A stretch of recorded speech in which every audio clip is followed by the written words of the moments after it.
영국의 극작가이고 평론가인 벤 존슨은 그 입담이 거칠기로 그 유명한 소문이 났었다고 합니다.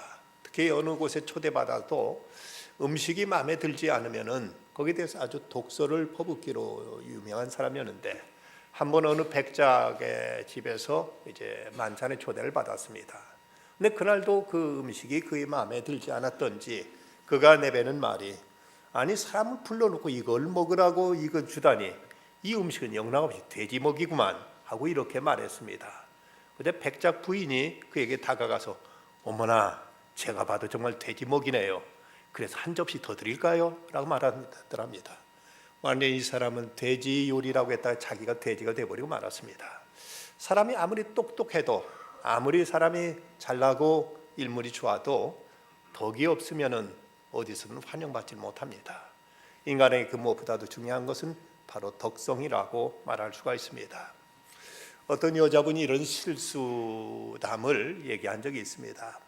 고등학교 때 친구를 10년 만에 연락이 와서 만나기로 약속을 했는데, 다음 날 뭐 그렇게 가깝게 지내던 친구하고 만나기로 하니까 밤에 잠을 설칠 정도였고, 이제 얼굴은 부스스했지만 친구 만난다는 그 기쁨에 들떠서 이제 준비를 하고 나가면서 남편한테 간곡히 부탁해가지고, 여보 제발 오늘 차 좀 놓고 가세요. 제가 그 차 가지고 친구하고 드라이브도 하고 음식도 먹고 하려고요.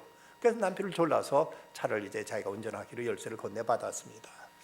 그리고 주차장에 가서 차를 보니까 아주 번쩍번쩍 빛나는 그 차를 몰고 갈 생각이 마음에 한껏 들떴는데, 열쇠로 차를 여는데 아무리 돌려도 차가 열려지질 않는 겁니다. 그래서 그 이제 경비 아저씨까지 불러가지고 열어달라고 해도 안 되길래 어쩔 수 없이 카센터에 연락해가지고 열쇠를 따로 손봐가지고는 그 차를 열고 차를 몰고 나갔습니다.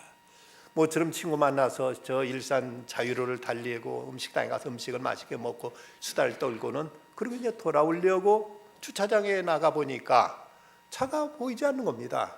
아무리 봐도 차가 안 보여서 왜 이렇게 오늘은 차가 말썽일까 하고 보는데, 남편 차하고 똑같은 차가 한 대 있긴 한데 번호가 달랐습니다. 아뿔싸, 이게 웬일입니까? 자기 남편 차가 아니라 엄한 차를 열쇠까지 바꿔가지고는 그 차를 몰고 나왔던 것입니다. 머리카락이 쭈삣하고 내가 이거 무슨 일을 한 것인가 싶어가지고는 그날 아파트 집에 돌아가서 주스 한 박스 들고 그 집에 찾아가서 정중하게 사과를 했습니다.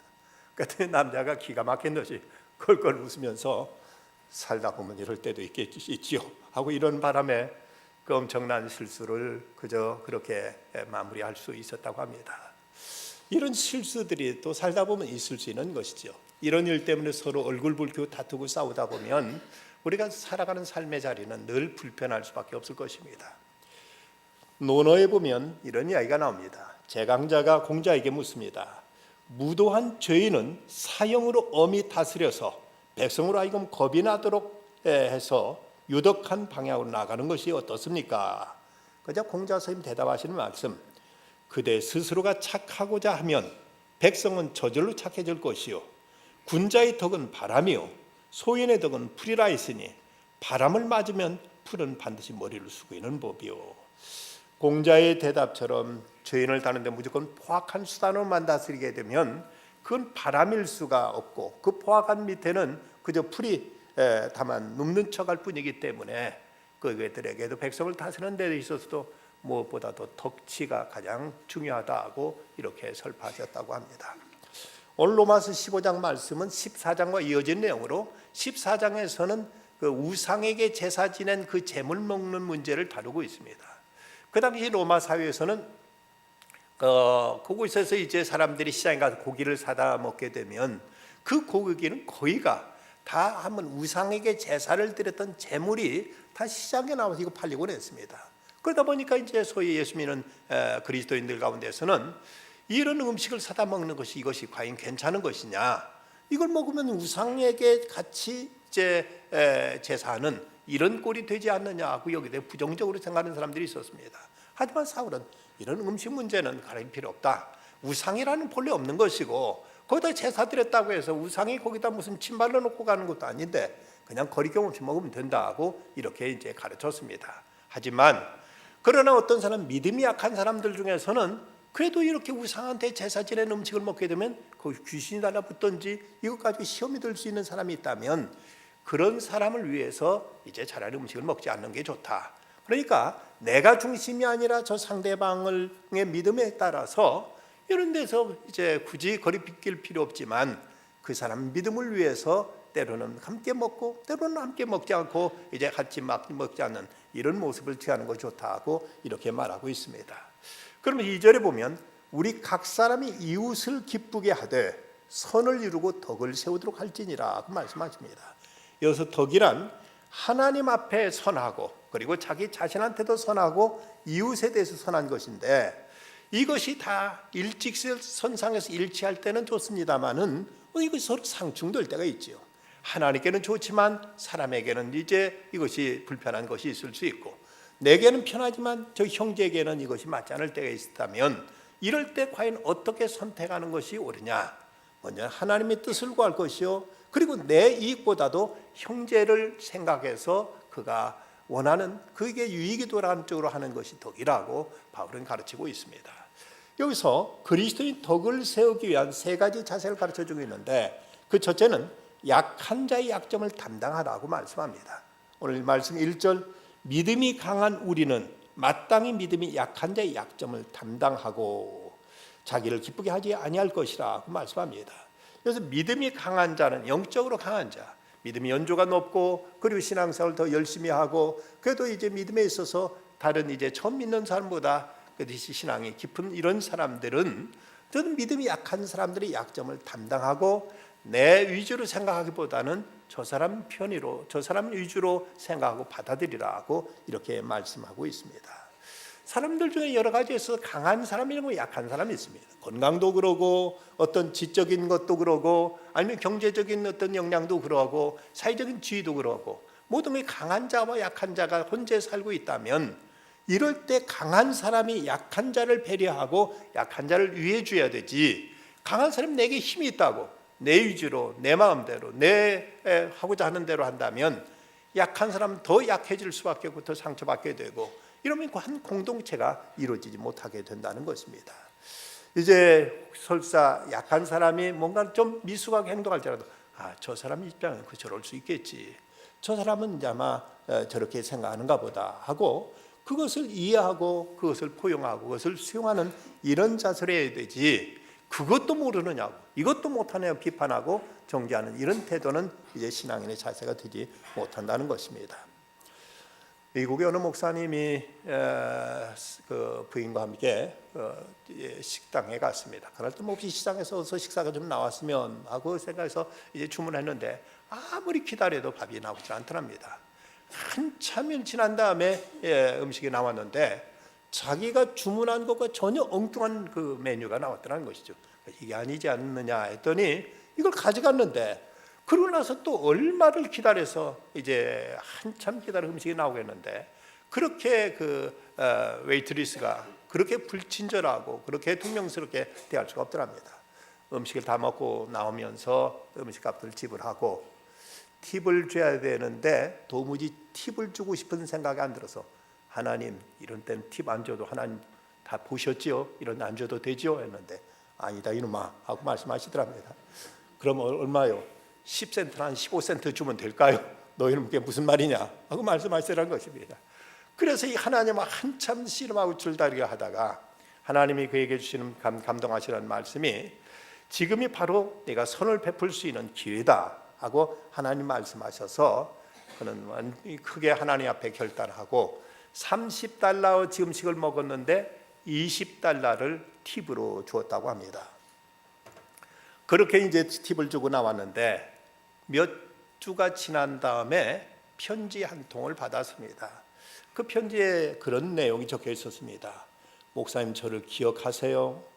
최악의 서비스를 받았을 때 음식 나른 여자랍니다 하면서 자신을 소개하는데 자기는 기독교 집안에 자라서 10대 중반까지만 해도 부모 따라 교회를 나가다가 그 후로는 한 번도 교회에 발걸음을 내민 적이 없었다는 것이죠.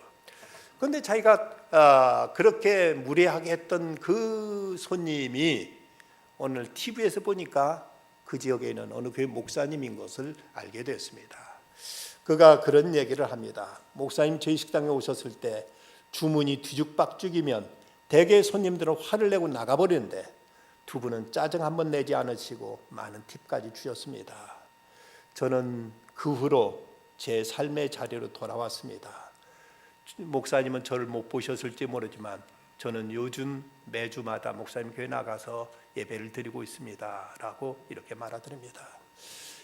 단돈 20달러 가지고 한 영혼을 구할 수 있다는 것, 얼마나 귀한 일이고 대단한 일인데, 그 사람이 한 대로 내가 갚아줬더라면 과연 여기서 이런 일이 어떻게 일어날 수 있겠는가.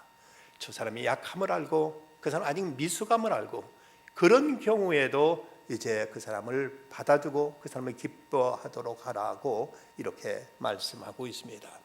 두 번째는 자신의 기쁨이나 유익보다도 이웃의 기쁨과 유익을 또 이제 우선하라고 말씀하고 있습니다. 보면 2절과 3절 말씀, 우리 각 사람이 이웃을 기쁘게 하되 선을 이루고 덕을 세우도록 할지니라. 그리스도께서 자기를 기쁘게 하지 아니하셨나니 기록된 바 주를 비방하는 자들이 비방이 내게 미쳤나이다 함과 같으니라 고 말씀하십니다. 1절에 자기를 기쁘게 하지 아니하셨다고 말씀했는데, 이 말씀은 자기 중심적으로 생각하지 말고 이제 상대방을 기쁘게 하도록 이렇게 하는 것이 덕을 세우는 것이라고 말씀하십니다. 우리가 자칫 자기 자랑에 빠지다 보면 그것이 상대방을 정죄하는 꼴이 되는 경우들이 있습니다. 나는 이거 할 수 있다, 나는 이렇다 하고 자기 자랑 한참 늘어다 보면 상대방은 그러지 못했거든요. 상대방은 아직 거기 수준에 이르지 못했을 때 너는 왜 그것도 못하느냐는 이런 비난과 어떤 정죄로 이어질 수가 있는 것입니다. 그러기에 할 수 있는 대로 자기 기쁨을 구하지 말고 자기 자랑을 내세우지 말고 상대방의 기쁨을 구하라. 상대방이 잘한 것을 세워주고 상대방의 유익을 도모하라고 이렇게 말씀하고 있습니다. 요즘은 그렇게 신방이 많지는 않습니다만은 이전에는 참 그 목회 사역에서의 신방이 차지하는 부분이 굉장히 이제 분량이 많았습니다. 제가 신학교를 졸업하고 처음 전도사로 섬겼던 교회에서도 신방이 얼마나 많았는지, 어느 때는 하루에 신방한 가정이 17가정이 되기도 해서 밤늦게 깜깜할 때까지도 이제 신방을 다니며 했습니다.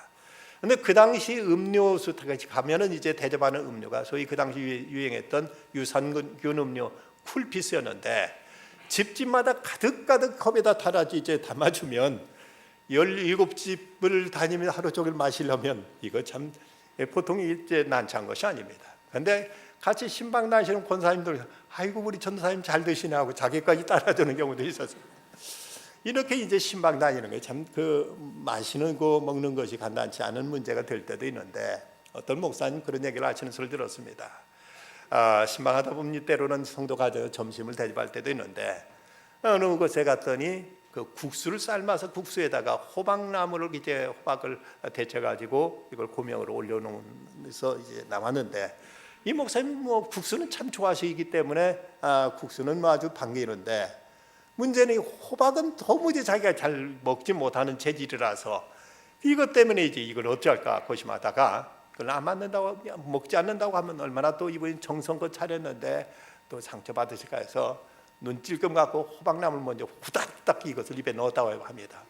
그랬더니 그분이 그걸 보더니 아이고 우리 목사님 호박나무를 잘 잡수시네 하고 덤뻑 갖다 위에다 덮어버리길래 그것마저도 눈 감고 먹고 나왔다고 합니다. 어쨌든 이런 모습들이 그저 내 위주로 내 좋을 대로만 하다 보면, 그러다 보면 또 상대방이 상처받고 상대 마음 상할 수 있어서 자기 기쁨을 구하지 말고 형제 약한 자의 기쁨, 상대방의 기쁨을 구하고 내 유익을 취하지 말고 상대방의 유익을 취하라고 이렇게 말씀하고 있습니다. 그리스도께서 자기를 기쁘게 하지 아니하셨나니 제 기록된 바 주를 비방하는 자들 비방이 내게 미쳤나이다 함과 같으니라. 주님의 심정으로 주님 너만 구원받을 수 있다면 내가 무슨 일이든 못하겠느냐, 너만 잘 될 수 있다면 내게 어떤 것이 문제가 되겠느냐 하는 이런 자세로 이제 형제를 받아들이라고 말씀하고 있습니다. 조엘 오스틴의 책 가운데 Become a Better You라는 책에 보면 이런 얘기가 소개되고 있습니다. 우리 교회 청소년 성가대 한 대원은 철저히 망가진 가정에서 자랐다. 아버지는 감옥에 있었고 어머니는 심각한 약물 중독자였다. 따뜻한 관심과 보살핌은 전혀 받을 수 없었다. 이 아이를 눈여겨본 우리 교회 한 부부는 같은 또래 아들을 둔 부모로서 그냥 지나칠 수가 없었다. 아이의 손을 잡고 함께 교회에 나와 그에게 사랑과 관심을 쏟기 시작했다. 그자 아이는 점차 가족의 의미를 깨닫고 부부의 사랑을 받아들였다. 전에는 한 번도 교회 가본 적이 없었지만 어느새 교회 생활에 재미를 붙였다. 이제 교회에 가는 시간이야말로 그가 가장 고대하는 시간이 되었다. 나중에 이 아이는 청소년 성가대에 들어와 누구보다도 열심히 찬양했다. 이제 이 부부는 성가대 연습을 위해 주일뿐만 아니라 주중에도 아이를 교회로 데려와야 했다. 시간과 노력과 에너지가 배로 들었을 뿐으나 부부는 조금도 불평하지 않고 기꺼이 씨앗을 뿌렸다. 그 아이는 집안에서 일어난 끔찍한 비극으로 엄마를 잃는 엄청난 일을 겪게 되었다. 바로 그 앞에서 어머니가 죽는 모습을 지켜봐야만 했던 것이다. 그 상심이 얼마나 컸을까. 장례식을 치르고 이틀 후 가족과 친지들이 모여 앞으로 계획을 의논했다. 그런데 이 아이가 보이질 않았다. 가족들이 그의 방을 가 문을 열어봤더니 아이는 성가 테이프를 들으며 다음 주일 찬양을 연습하고 있었다. 누군가가 관심을 쏟아주지 않았다면 이 아이는 어떻게 되었을까? 마음씨 좋은 부부가 시간을 내서 돌봐주지 않았더라면 이 상황을 감당할 수 있었을까? 부부가 너무 바빴더라면 주일 예배는 데려줄 수 있지만 성가대 연습까지는 챙겨줄 수 없어. 그것까지 우리 할 바 아니야. 부부가 이런 태도를 품었더라면, 하지만 부부는 불편함을 기꺼이 감수했다. 소년의 필요를 채워주기 위해서 자신들의 시간과 자원을 희생한 것이다. 진짜 삶이란 바로 이런 것이다. 하나님의 마음에 가까운 것은 상처 입은 사람들을 돕는 마음이다. 마음은 굴뚝 같지만 시간이 없는가? 친구와 이웃과 가난한 사람을 위해 시간을 낼 수 없을 정도로 바쁘다면 그것은 너무 바쁜 것이다. 우선순위가 바뀌었다. 성경은 말세에 많은 사람들이 사랑에 식어질 것이라고 말씀한다. 사람들이 너무 바쁘고 성공에만 눈이 멀어서 자기 필요를 채우는 데만 급급할 뿐 남을 돕지 않는 것이다. 우리만큼은 그래서는 안 된다. 주위에는 우리의 사랑과 격려를 애타게 기다리는 상한 마음들이 가득하다. 순간의 기적을 놓쳐서는 안 된다. 우리 시간과 노력이 급히 필요한 사람들이 주위에 있을지 모르기 때문이다. 자신의 관심사에만 몰두할 것 아니고 이제는 우리가 다른 사람의 필요, 다른 사람의 기쁨까지도 돌아보라고 성경은 말씀합니다. 이제 세 번째는 서로 받아들이라고 말씀합니다. 7절, 그러면 그리스도께서 우리를 받아 하나님께 영광을 돌리심과 같이 너희도 서로 받으라. 인간관계에서 용납이 필요한 것은 받아들여야만 관계가 성립되기 때문입니다. 아무리 어떤 사람일지라도 내가 저를 수용하지 않으면 그와는 어떤 관계도 이제 맺어질 수가 없게 되는 것입니다. 그런데 세상에는 나와 똑같은 사람은 한 사람도 없습니다. 모든 것이 서로가 다른 사람들인데 서로 다름에도 불구하고 그의 다른 것을 인정하고 그것을 이제 우리가 수용하면서 받아들일 때 여기서 그 아름다운 인간관계는 형성될 수가 있는 것입니다. 다른 사람을 우리가 받아들이기 위해서는 그에 대한 기대를 낮출 필요가 있고 내 기준을 이제 고집하지 말아야 될 때가 있습니다. 있는 모습 그대로 받아들여야 된다는 것. 예수님께서 만약 우리에게 어떤 조건과 자격을 요구하시면서 우리를 받아들이셨다면 과연 하나님의 조건에 충족할 수 있는 사람이 누가 있을지, 예수님께서 당신의 구원을 우리에게 제시하실 때 적어도 너희들이 이만큼은 돼야 내가 너희들을 받아주겠다고 말씀하셨다면 과연 주님의 그 기준에 들만한 사람은 세상 어디 있었겠습니까? 사도 바울은 이 제사 먹는 문제를 얘기하다가 음식으로 말미암아 내 형제를 근심하게 되면 이는 내가 사랑으로 행하지 아니함이라. 그리스도께서 대신 죽으신 형제를 내 음식으로 망하게 하지 말라. 그러면 만일 음식이 내 형제를 실족하게 한다면 나는 영원히 고기를 먹지 아니하여 내 형제를 실족하게 하지 아니하리라고 말하고 있습니다. 내가 만일 음식 먹는 문제 때문에, 시장에서 산 그 고기 먹는 문제 때문에 나는 아무리 괜찮아서 고기를 먹지만 어떤 사람이 내가 이 우생의 제사 지낸 고기 먹는다고 그것 때문에 시험 든다면 나는 평생 고기를 입에도 대지 않겠다고 말할 만큼 철저하게 사도 바울은 자기 중심이 아니라 형제 중심으로 나왔습니다. 바울은 적어도 이 음식 문제, 그가 신앙생활에 있어서 소위 캐리구마와 디다케를 구분했는데, 캐리구마는 하나님을 믿는 그 신앙, 적어도 우리들이 하나님과의 관계 속에서 예수 그리스도를 믿음을 말미암아 구원받는다는 구원의 조건과 진리에 있어서는 추후도 양보하지 않았고, 우리가 전한 복음 외에 다른 복음을 전한 자가 있다면 하늘에서 온 천사라도 저주를 받을 것이라고 이렇게 단호한 입장이었습니다. 하지만 이 디다카의 문제, 윤리적인 문제에 있어서는 한없이 너그러웠습니다. 우상하게 제사 지내는 음식 먹어도 좋다, 먹지 않아도 좋다, 결혼 문제도 해도 좋다, 안 해도 좋다, 많은 것에 대해서 그런 융통성을 가지고 있었는데, 그러나 신앙 문제를 그토록 철저했음에도 사람과 사람 사이 윤리적인 문제에서는 결코 자기가 어떤 엄격한 조건을 내세우고 이것을 갖춰야만 내가 너희를 받아들이겠다는 이런 태도가 아니라 저의 모든 것을 그 사람 위주로, 그 사람 편의로 이렇게 수용하고 받아들였던 걸 보게 됩니다. 안소니 드 멜로가 쓴 새소리가 들리느냐의 책에 보면 하나님의 사랑법에 대해서 이렇게 얘기하고 있습니다. 나는 몇 년 동안 신경질적이었다. 불안과 좌절에 빠졌었고 이기적이었다. 모두가 다 나를 변덕쟁이라고 했고 신경질이 너무 지나치다고 말했다. 내가 그들을 괴롭혔다는 말에 나는 동의하고서 마음을 고쳐 먹으려고 노력을 많이 했는데도 나 자신을 개조할 수가 없었다. 가장 쓰라렸던 일은 제일 친한 친구마저 내가 너무 신경질만 부려왔다고 말했을 때였다.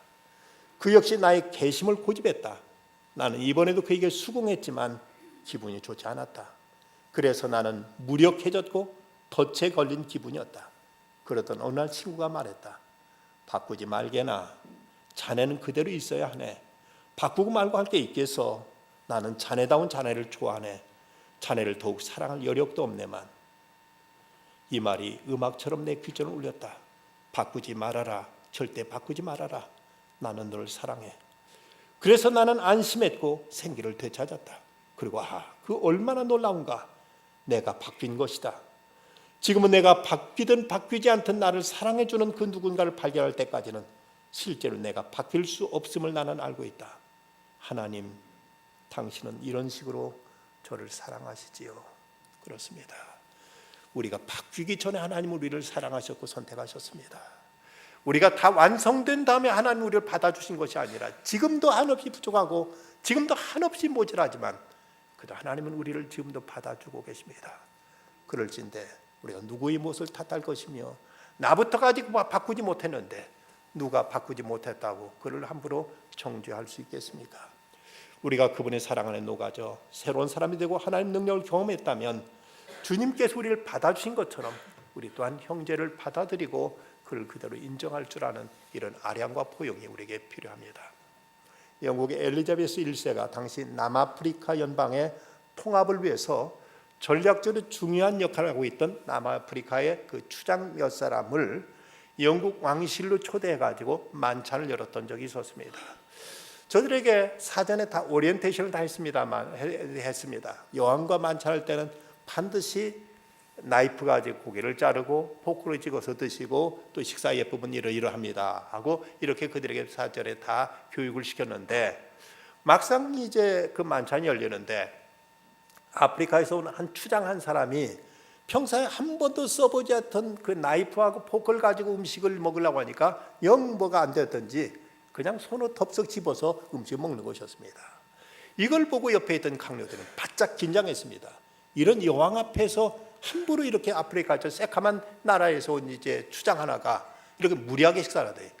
바짝 긴장했는데 여왕이 그 모습을 보더니 빙그레 웃으면서 여왕도 손을 음식을 집어서 입에 넣고 우적우적 드시는 겁니다. 그저 다른 그 추장들도 모두 다 그거 모습을 보고 다들 환한 얼굴로 억지로 고기를 썰고 이걸 이제 익숙하지 않은 그 몸짓으로 고기 식사를 하다가 여왕이 그러니까 너도 나도 음식을 손에 그때 집어서 먹고 그러니까 강료들도 모두 따따따 그렇게 하면서 아주 그 분위기가 화기애애한 이런 만찬이 이루어졌다는 것입니다. 만약 여왕이 그들의 어떤 그 채통 없는 그 행위에 대해서 야단치고 거기서 화를 냈더라면 그 분위기가 어떻게 되겠는가? 그런데 그 아름다운 그 분위기로 인해서 여왕이 의도했던 대로 그 남아프리카 연방을 이제 저들 결속하는 데 있어서 아무도 거기에 대해서 반대하지 않고 적극 이제 찬성함으로써 나라에 큰 기여를 할 수 있게 됐다는 것입니다. 적어도 여왕은 그 자리에서 큰 그림을 보았습니다. 밥 먹는 문제 예법은 아무것도 아니다. 어떻게 이들 마음을 얻고 이들을 하나로 묶느냐 하는 그보다 큰 그림을 보고 다른 사소한 문제에 있어서는 전혀 문제 삼지 않았던 것으로 인해서 그 만찬은 아주 성공적인 이런 회합이 될 수 있었다고 합니다. 우리에게 있어서 과연 무엇이 보이는가? 때로는 형제 간에 가족 간에 사소한 그 문제 때문에 서로의 상처를 주고 서로에게 씻을 수 없는 고통을 주고 있지는 않는지, 우리가 보다 더 큰 것은 우리가 하나님 안에 우리는 한 가족이라는 사실, 한 그리스도의 몸이라는 사실, 그 사실 앞에 이보다 더 큰 문제는 우리는 찾기 어려울 것입니다. 그렇다면 사소하고 지역적인 문제를 가지고 서로 다투고 갈라서기보다는 우리보다 크고 이제 어떤 더 대승적인 차원에서 문제를 바라볼 줄 아는 이런 믿음의 시각이 우리에게 필요합니다. 마더 테레사가 그래도 사랑하는 이런 노래를 그는 지었습니다. 사람들은 불합리하고 비논리적이고 자기 중심적이다. 그래도 사랑하라. 당신 선한 일을 하면 이기적인 동기에 사는 것이라고 비난받을지도 모른다. 그래도 좋은 일을 하라. 당신이 성실하면 거짓된 친구들과 참된 적을 만날 것이다. 그래도 사랑하라. 당신이 정직하고 솔직하면 상처를 받을 것이다. 그래도 정직하고 솔직하라. 당신이 여러 해 동안 만든 것이 하룻밤에 무너질지도 모른다. 그래도 만들어라. 사람들은 도움이 필요하면서도 도와주면 공격할지 모른다. 그래도 도와줘라. 세상 가장 좋은 것을 주면 당신은 발길로 차일 것이다. 그래도 가진 것 중에서 가장 좋은 것을 나눠줘라.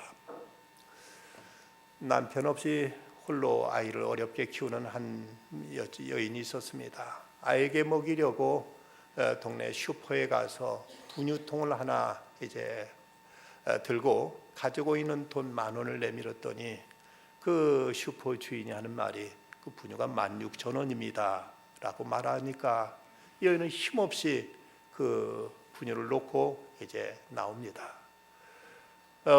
그 모습이 너무 안쓰러워서 이 슈퍼 주인이 그 분유통을 들고 그것이 원래 놓여진 다리에다 올려놓다가 슬며시 떨어뜨립니다. 그러자 이 분유통은 찌그러졌지요.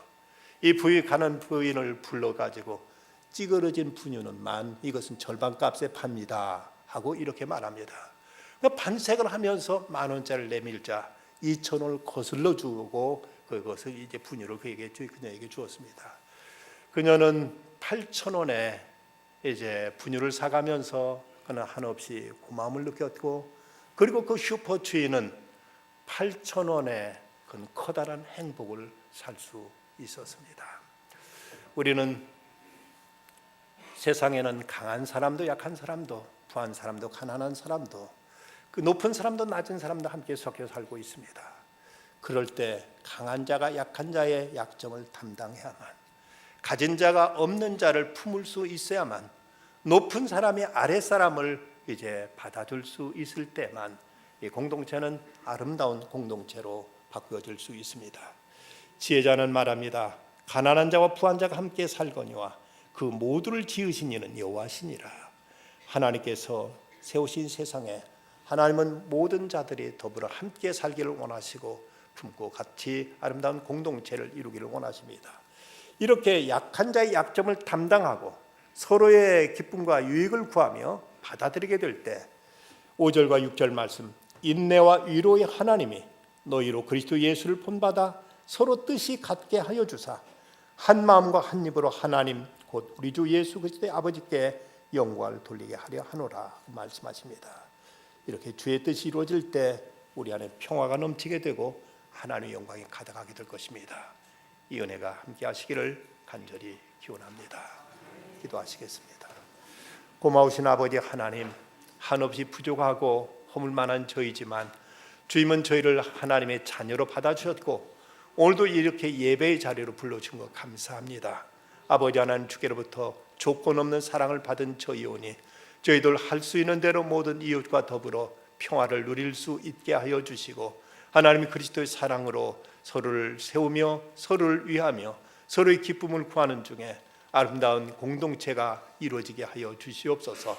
그래 험한 세상을 살아가지만 이 땅에서도 천국을 경험하며 살아갈 수 있는 저희들의 삶이 되도록 은혜를 더하여 주시옵소서.